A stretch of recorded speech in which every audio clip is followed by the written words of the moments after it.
Paramashivoham.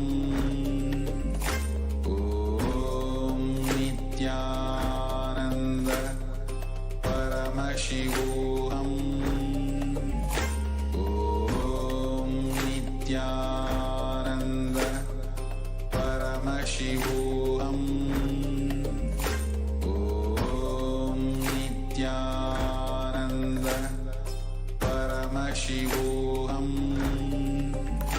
Om Nithyananda Paramashivoham. Om Nithyananda Paramashivoham. Om Nithyananda Paramashivoham.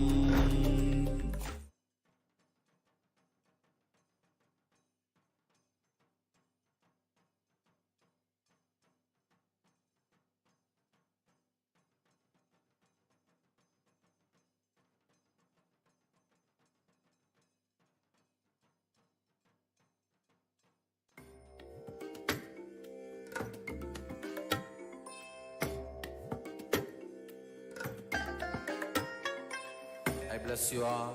Let you all open all your three eyes and manifest the powers of Mahasada Om Nithyananda Paramashivoham. Om Nithyananda Paramashivoham. Om Nithyananda Paramashivoham. Om Nithyananda Paramashivoham. Om Nithyananda Paramashivoham. Om Nithyananda Paramashivoham. Om Nithyananda Paramashivoham. Om Nithyananda Paramashivoham. Om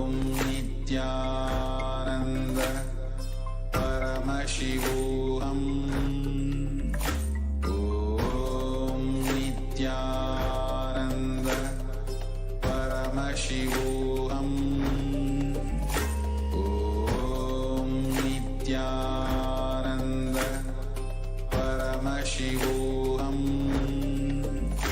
Om Nithyananda Paramashivoham. Om Nithyananda Paramashivoham. Om Nithyananda Paramashivoham. Nithyanandam Paramasukadam Kevalam Jnanamurtim Dvandvatitam Gahana Sadrusham Tattvamasyaadhilaksham Ekam Nityam Vimalamachalam Sarvadi Sakshibhutam Bhavatitam Trigunarahitam Sadgurum Tam Namami.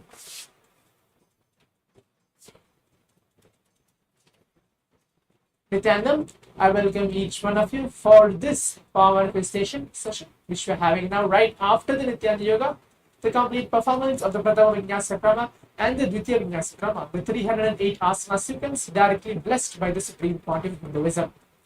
Now, as we are going to enter to the power manifestation, the power of third eye, manifesting, reading and seeing with our eyes completely blindfolded. It was such a complete, intense yoga which we had for the complete 3 hours. So it is completely rejuvenating ourselves, our body and mind to enter into the space of power manifestation, manifesting the state, space, powers of Paramashiva. Now, requesting all the participants for in this Paramashivam level 3 on this day 20 of this season 4, and who is watching us live across different social media platforms, to please request to bring your IBANs, pen and paper, and please be seated. Make sure you have an IBAN, pen and paper, and please be seated.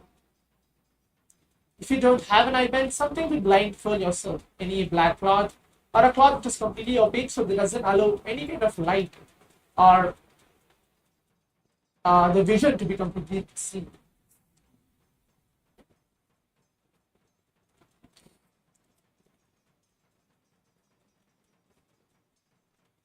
Now, I'll be reciting the Shastra Pramana, the scripture reference, and the translation for this power manifestation, the power of third eye, where the Supreme Court of Hinduism, Swamiji very beautifully tells that every single power manifestation, be it the process, be it the initiations which has been given, or any special gifts which is being delivered to each one of you in this Paramashivam level 3, everything has a Shastra Pramana, the scripture reference. That where Bhagavan, Paramashiva himself, Shiva himself tells that when you get so and so gifts, a so and so process, initiations, what happens to your inner being, what happens to your inner space. It is not just to keep your eyes closed and then you just randomly see something and then you manifest something and then you just walk off. Not at all.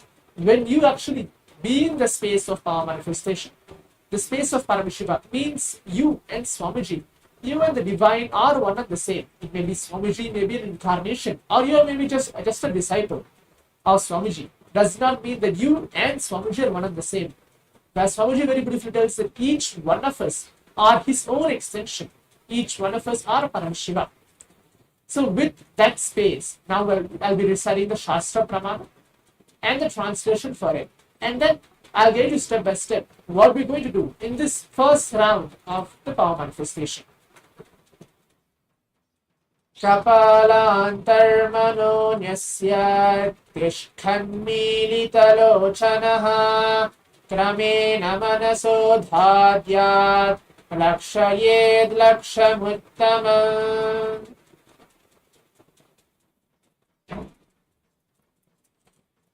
This is a verse directly revealed by Bhagavan Paramashiva in the Vijnana Bhairava Tantra, Sutra 11, Dharana 34. Now I will telling the translation for it and then we'll enter into the power manifestation.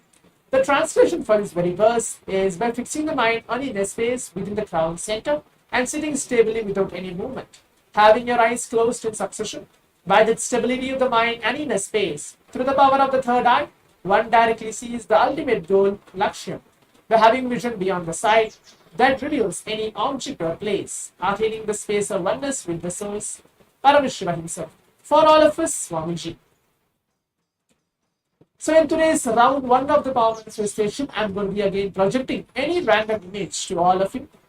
It can be shapes, it can be object, it can be plants, it can be something related to nature, it can be colors, it can be anything. So that's going to be today's round of the power manifestation. Please keep your eyes closed. Make sure you have an iPad with you. Please blindfold yourself.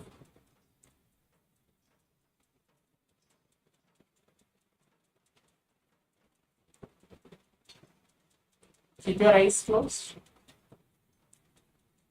Remember the form of Paramashiva, the form of Swamiji, anything, whichever you like, whichever form. As yesterday we received Swamiji in the form of Murti, day before yesterday the Veerabhadra Murti, and many different forms of the darshans we have been receiving for the past 19 days. So any form of Swamiji, whichever you prefer, that you feel that you are completely connected with that form. Remember that Swamiji's form on your third eye. Keep your eyes closed. Just take a few seconds to remember him on your third eye or on your inner space and feel that space of oneness.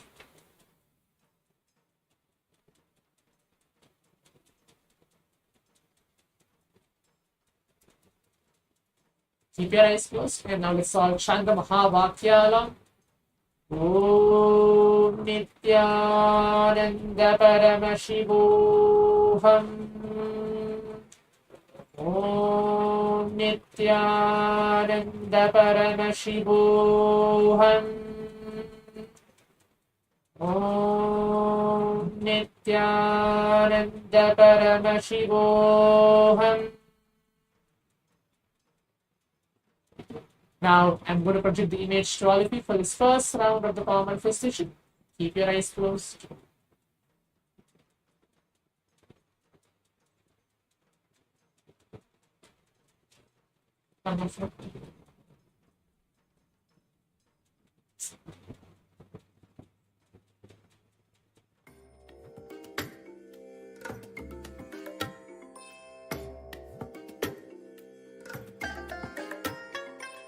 I bless you all.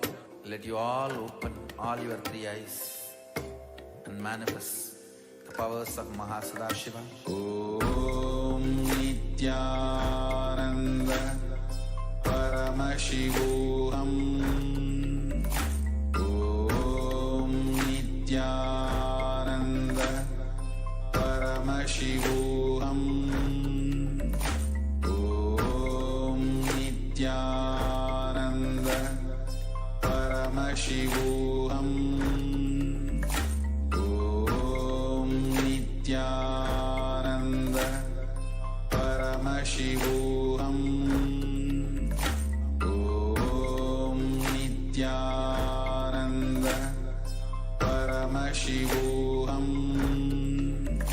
Om Nithyananda Paramashivoham.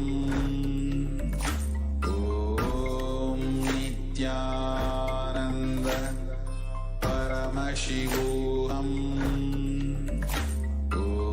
Om Nithyananda Paramashivoham. Om Nithyananda Paramashivoham. Om Nithyananda Paramashivoham. Om Nithyananda Paramashivoham. Om Nithyananda Paramashivoham. Om Nithyananda Paramashivoham. Om Nithyananda Paramashivoham.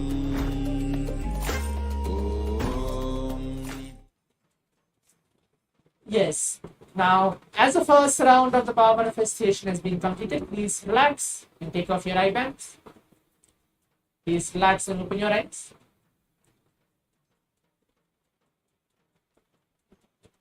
Now, let's take a few minutes to please pen down everything which has been revealed to each one of us through our third eye, through Swamiji, whatever has been revealed in the first round. Please write down everything, or you can type out your answers as well on the Zoom chat or whichever social media platforms you're actually watching. In a few moments, I'll be projecting the image to all of you. What was the image was chosen and projected to all of us for this first round? Please take a few moments now to type out everything and write down in detail whatever has been revealing to you this Swamiji.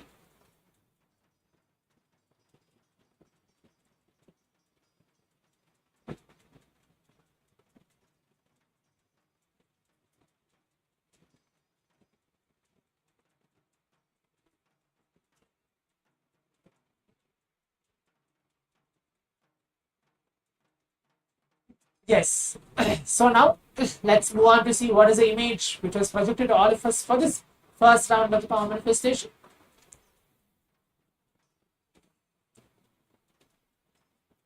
As you can see, this is the image which is projected, which has it's a complete building blocks. It's a toys actually, which is red in color and blue in color, which is behind white background as it is, and it's completely like a rectangular shape of a toy.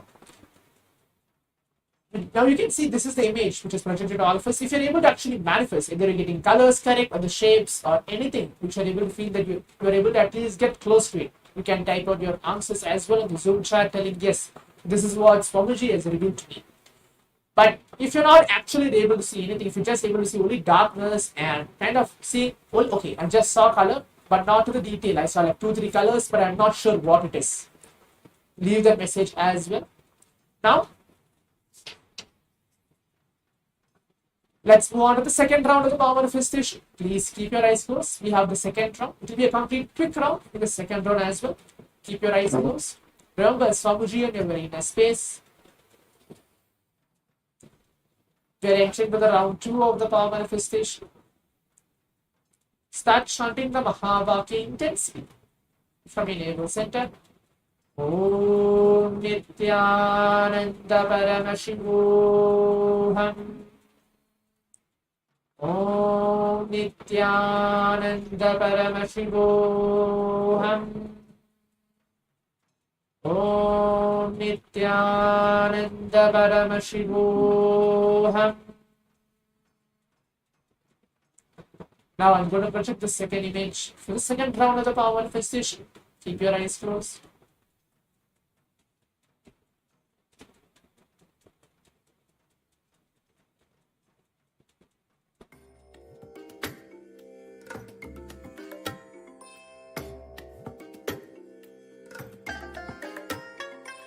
I bless you all.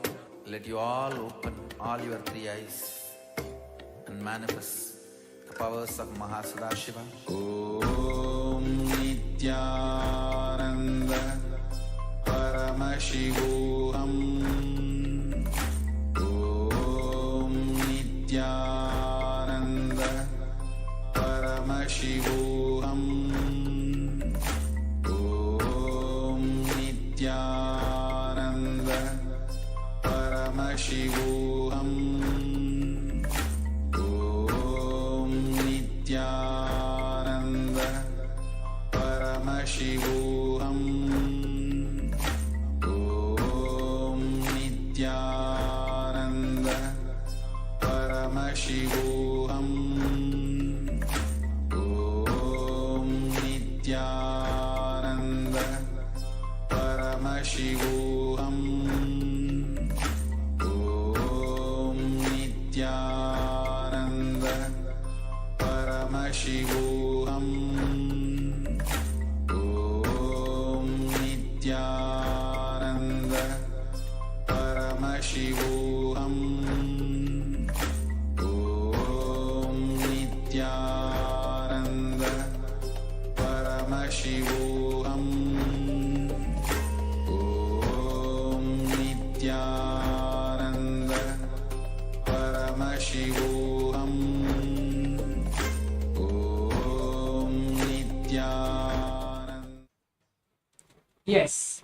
Now, as the second round of the power manifestation has been completed, please relax and take off your eye bands. Please open your eyes. Please open your eyes. Now again, let's take a few minutes to type out or pen down everything, whatever has been revealing to you, whatever is revealed to you through your third eye for the second round of the power manifestation. Make sure you write down or type out everything in detail, because Paramashiva is in detail. Whatever is happening in and around us, whether you are Paramashiva or the gadget with which you are actually watching this session, that is also as Paramashiva. Everything, the pen and paper, the iPad, everything is Paramashiva. Paramashiva is in detail. So write everything down. Whether you're able to see, whether you're not able to see, or you're able to see too many things, but you're not actually sure what is the actual correct thing, which is actually the image. Write everything down as it is. In a few moments, we'll be seeing what is the image for the second round of the power manifestation.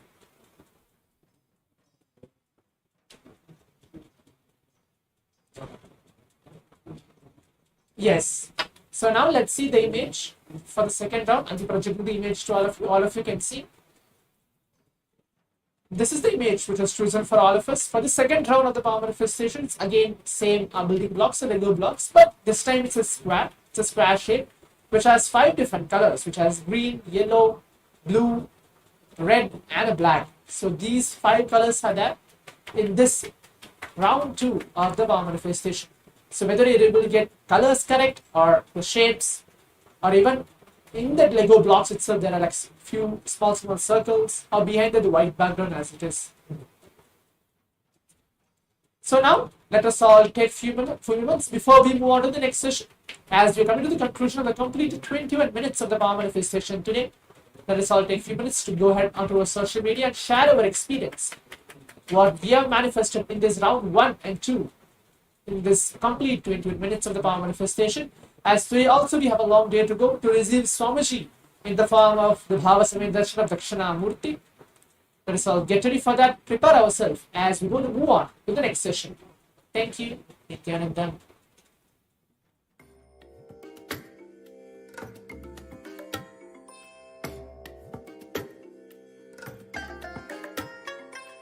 I bless you all. Let you all open all your three eyes and manifest the powers of Mahasudashiva. Om Nithyananda Paramashivoham. Om Nithyananda Paramashivoham. Om Nithyananda Paramashivoham. Om Nithyananda Paramashivoham. Om Nithyananda Paramashivoham. Om Nithyananda Paramashivoham. Om Nithyananda Paramashivoham. Om Nithyananda Paramashivoham. Om Nithyananda Paramashivoham. Om Nithyananda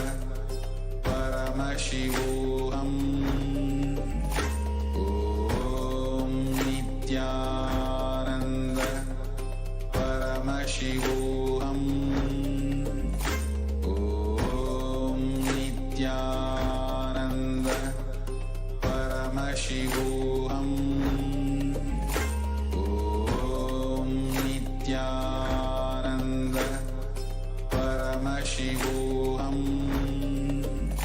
Om Nithyananda Paramashivoham.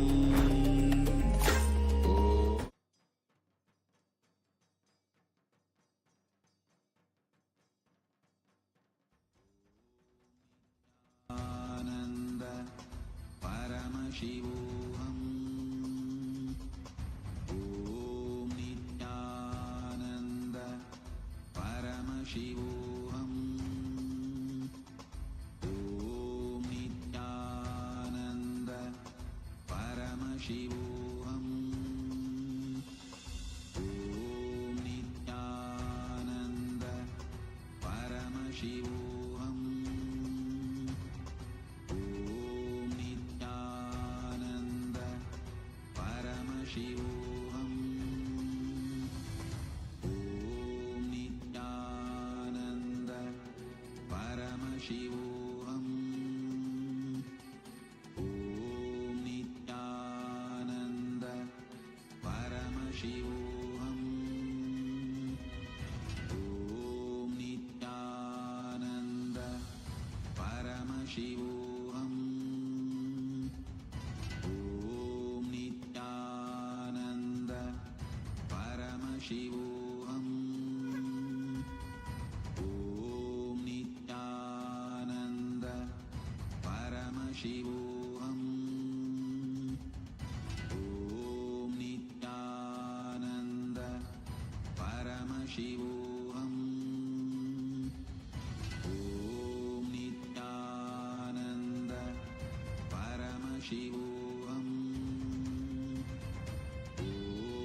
Nithyananda Paramashivoham.